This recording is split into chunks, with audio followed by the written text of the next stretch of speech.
Westpark Elementary School is part of the Fort Worth ISD family. It is located in Benbrook, Texas. The school has about 730 students. Over 30% of the students are disadvantaged, at risk, or both.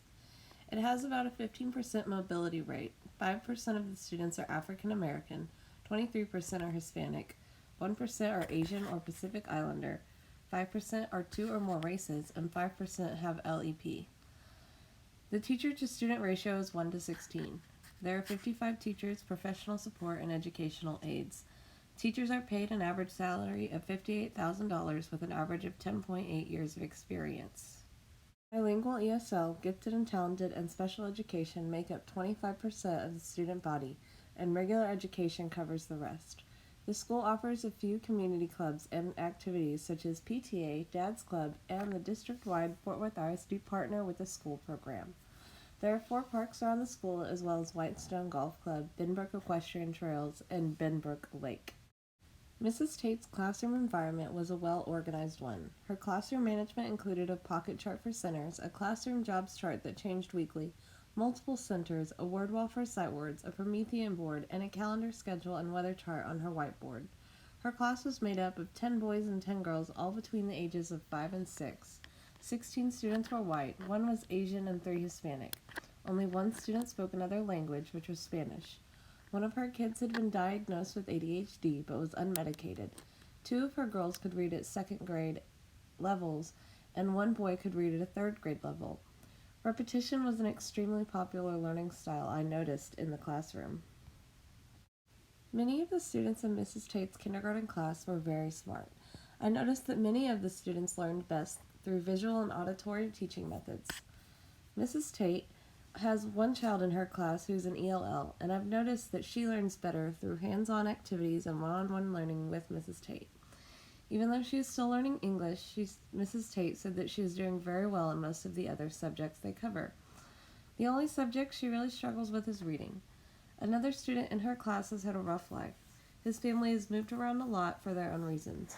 Moving caused the child to be very behind the rest of the children in the class. There is also a girl in her class that has behavioral issues, so she has been placed in a program called All Stars, which teaches her how to control her emotions, but also how to let them out in a healthy way, and how to interact with her peers in school. To keep my book buddy's identity safe, I will refer to her as Bonnie. Bonnie's favorite subject in school last year was reading, and her least favorite was math. She really enjoyed reading because she liked listening to her teacher tell stories and loved getting to see the pictures that went along with them. She said that math was her least favorite subject because all the numbers were confusing. This year, she still loves reading and has gotten a lot better at math. Her least favorite subject now is science because it is just a hard subject for her to comprehend.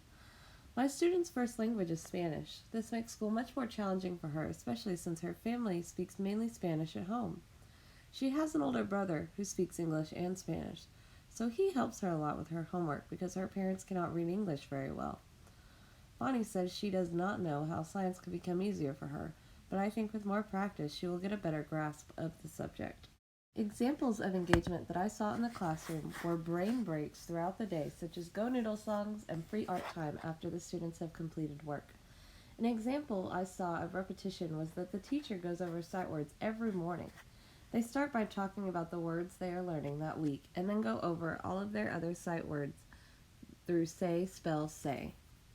For input quantity, the teacher only gave the students small amounts of information or directions at a time. This gave the students the opportunity to absorb everything the teacher was telling them. I saw coherence in the classroom through the teacher using the students' prior knowledge as much as possible. She used it most often during writing assignments. When it came to timing, the students were always active in learning. They never had time to just sit around and become tired. When it came to error correction, the teacher mainly gave the students positive feedback since they might not comprehend what she is telling them. She would typically only tell the parents where their child was struggling.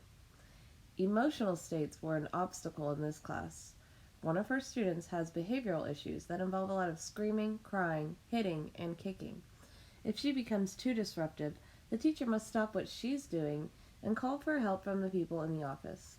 The rest of her students behave normally for their age. The teacher uses informal social groups during reading time.